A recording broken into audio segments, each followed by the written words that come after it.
Buradan kanalıma hoş geldiniz. Yeni bir videodan herkese selamlar. Çok uzun bir süredir böyle bir giriş yapmamıştım. Yani videolara selam vererek giriş yapmıyordum ama içinden geldi bu kez. Bu sefer masam dolu ve masamda iki tane ürün var. İki tane mekanik klavye var. Birisi Red Switch, diğeri Blue Switch olmak üzere. Otemu switchlere sahip %100 mekanik klavyeler var. Ve Instagram'a da geri dönüşümün üzerine, şerefine bu iki klavyeyi de sizlere hediye edeceğiz arkadaşlar. Kazanmak çok basit olacak. Direkt video başında sizlere belirtmek istedim. Zaten şu an depom dolu. Yani sürekli ürün incelemesi geliyor. Artık biriktirmeye başladım yani. Çekilişte bunları dağıtmam gerek bir şekilde. Ve sizler için bunları ayarlıyorum şu anda. Stokları boşaltıyoruz diyebiliriz kısaca. Instagram hesabımdan en son paylaştığım çekiliş postuna gelebilirsiniz diyelim ve videomuza başlayalım. Bugün önümde tamamen fiyat performans odaklı. Tabi bu dolar kuruyla ne kadar fazla fiyat performans olabilecekse bu klavyelerde o kadar fiyat performans ürünü. Şöyle ki içerisinden suni deri bilek desteği, başta bahsettiğim gibi %100 gerçek Otemu mekanik switch. Özellikle Otemu diyorum çünkü mekanik switch'te kendini kanıtlamış bir marka. Aynı Razer'ın, aynı Logitech'in kullanmış olduğu gibi kalitesine güvenebileceğimiz marka. Çünkü benim 2016-2017 zamanlarında bu kanalda paylaşmış olduğum mekanik klavye videolarına bakarsanız orada da göreceksiniz. Yüksek bütçeli klavyelerin, mekanik klavyelerin neredeyse hepsi Otemu switch kullanıyor. O yüzden şu anda gönlümüz gayet rahat. Şimdi kutuların arkasını çevirdiğimiz zaman kutunun arkasında iki tane seçenek görüyoruz zaten. Blue ve Red. Şu anda ikisi de karşımızda. Birisi Blue, diğeri Red Switch. Birazdan switchlerin farkına da geleceğiz. Yavaştan klavyeleri incelemeye başlayalım. Şimdi fotoğrafta göründüğü gibi zaten üzerinde arkadan aydınlatmalı, RGB olmayan Rainbow özelliği olan bir ışıklandırmaya sahibiz. 20 farklı moda sahibiz. Bilek desteğine sahibiz. Otemu switchlere sahibiz. Blue ve Red Switch'e sahibiz. Kutudan direkt şöyle paketlenmiş bir şekilde klavyemiz karşımıza çıkıyor. Hemen kenara alırsak. Hemen onun altından da görmüş olduğunuz gibi bilek desteği çıkıyor. Bu bilek desteğine ben bayıldım. Gerçekten bayıldım. Çünkü çok yumuşak. Hissiyatı o kadar güzel ki ben ilk böyle bileğim değdiğinde çok güzel hissettim. Siz de muhtemelen aldığınızda diyeceksiniz ki ya bu gerçekten çok güzel olmuş. Kutu içlerinden başka ne çıkıyor? Only for Gamers kullanım kitapçığı. Çünkü bahsettiğim gibi klavye üzerinde 20 farklı renk modu var, efekt modu var. Bunları da yine klavye kombinasyonlarıyla gerçekleştirebiliyoruz. Türkiye 2 yıl garanti satıldığı için garanti kılavuzumuz ve tuş çıkarıcı parçamız. Red Switch'imizi kutudan çıkarttık. Burada Red Switch. Diğer kutuda da Blue Switch, mavi tuş olanı var. Yine kutu içerikleri aynı. Bundan da aynı şekilde bilek desteği çıkıyor. Bunları hiç göstermeme gerek yok. Şimdi öncelikle bu klavyelerin asıl satış amacından bahsedersek herkesin bildiği gibi RGB idi. Güzel renkli, masaya konduğunda güzel durmasıydı vesaire vesaire. Onların yanında çıkarttığı sesler idi. Mavi switch, red switch.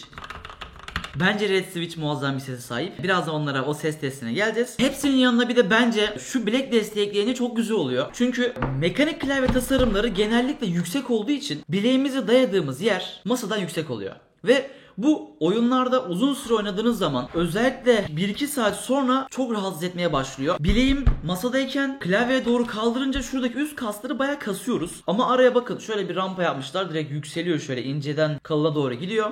Bunu araya koyduğumuz zaman hem klavyeyle aynı açıda duran bir kolumuz oluyor. Yani şu şekilde durmuyoruz. Direkt şu şekilde duruyoruz. İstediğimiz gibi şuradaki kasları yani şöyle kasmadan direkt düz bir şekilde kullanabiliyoruz. Ve bunun içerisinin süngerli olması, yumuşak olması da cabası. Yani bence bu klavyedeki en önemli mevzu şu pad desteği. Ama onların yanında da tabi switchlere gelirsek. Başta dediğim gibi Otemu switch, yakından fotoğraflarını gösteriyor olacağım size. Üzerine kocaman Otemu yazıyor. Bir de malzeme kalitesi. Çünkü görüyorsunuz klavyenin üst kısmı komple alüminyum ile kaplanmış. Yanlarına elmas kesim şekil vermişler. Alt kısmında plastikten oluşmakta. Ama tek parça plastikten olduğu için gayet sağlam ve kaliteli hissettiriyor. Yani böyle klavyenin eğilip bükülmesi çok fazla değil. Yine aynı şekilde diğer klavyelerde olduğu gibi gayet geniş bir masaya basan ayaklarımız var. Ve o ayakların da ucunda silikonlar. O ayakların ucundaki silikon özellikle mousepad'siz masalarda, böyle masalarda kaymasını engelliyor. Bakın şu anda resmen masayı hareket ettiriyorum. Switch testine gelmeden önce de benim klavyelerde en önemli bulduğum şeydir üzerindeki kısa yollar. Bu klavyenin üzerinde tuş takımının haricinde bir multimedya tuş takımı bulunmuyor. Multimedya tuşları direkt standart tuşların üzerine fonksiyon tuşlarıyla yönetebileceğimiz şekilde konmuş. Mesela ne diyor? Fonksiyon tuşuna F1'e basarsak şarkı durur, F2'ye basarsak sesi kısarız, F3'e basarsak sesi açarız, F4'e basarsak komple kapatırız gibi gibi artık piyasada güncel görebileceğimiz tüm klavyelerde bulunan kısa yollara sahibiz ve geldik mekanik switch'e ve ışıklara. Görmüş olduğunuz gibi üzerinde her sırada bir renk olmak üzere 6 farklı renk bulunuyor. Bu rainbow olarak geçiyor, gökkuşağı rengi olarak geçiyor ve klavyenin RGB modelleri de var. Tabi fiyat performans yapmak istiyorsan bu devirde ondan her bir tuşa RGB ledini koyup onları yönetecek bir kart koyduğun zaman fiyat da arttığı için burada sadece üzerine modlarla beraber çalışabilen ışıklarımız var. Ne bu mesela? Fonksiyonla beraber kullanabileceğimiz FPS oyunlarında, yarış oyunlarında, MMORPG oyunlarda kullanmak istediğimiz veya bunları kendimize göre kişiselleştirebildiğimiz tuşlar. Yine fonksiyonla dönen bir çubuk, komple dönen bir led, sürekli yanma efekti, tuşa basınca etrafında dalga oluşma efekti, ledlerin sıra sıra dizilme ve şekil oluşturma efekti, kayma efekti. Bunun yönünü değiştirebiliyorsunuz. Şu an terse kayıyor, şu an düze kayıyor. Bu oyuna özel tuşları yakma efekti. Bu da yağmur yağma efekti. Tabi bunların hızlarını ayarlayabiliyorsunuz. Mesela şu an çok yavaş ayarladım. Basıyorum. Şu an çok hızlı ayarladım.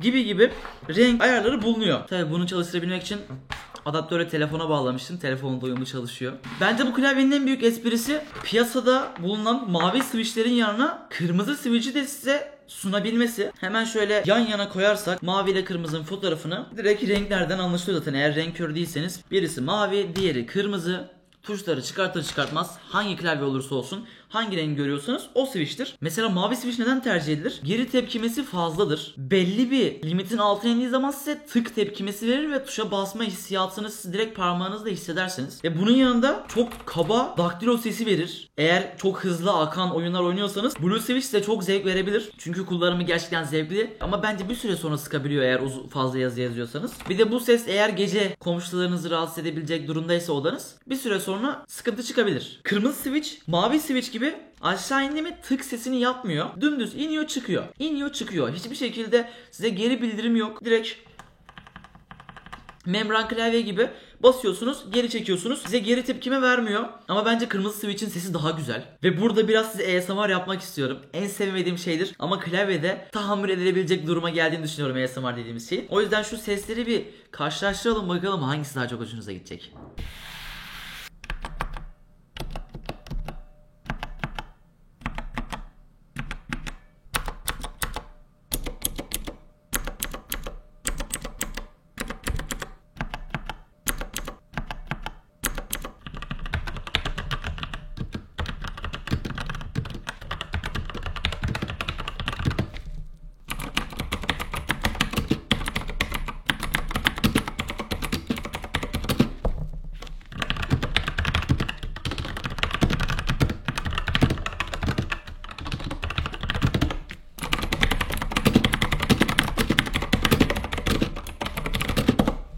Evet, sesleri dinlediniz. Tercih size kalmış. Eğer ilk mekanik klavyeyi arıyorsanız Blue Switch işinizi görebilir. Eğer daha önce mekanik klavye tercih ettiyseniz Red Switch sizi rahatlatabilir. Ben özellikle Blue Switch kullandıktan sonra Red Switch benim çok hoşuma gitti. Ama ben Red Switch de kullanmıyorum. Direkt membran klavye kullanıyorum. Plastik basma hissiyatını daha çok seviyorum galiba. Ben de anlayamadım. Klavyeleri bahsettiğim gibi YouTube ve Instagram takipçilerimden 2 kişiye hediye etmek istiyorum. Ayrıca Instagram'dan size sürekli çekilişler yapacağım. Yapmaya başlayacağım. Bu zamana kadar hiç yapmıyordum. Bir ya da 2 kez yapmıştım çekiliş. Ve piyasadan çok geri kaldık.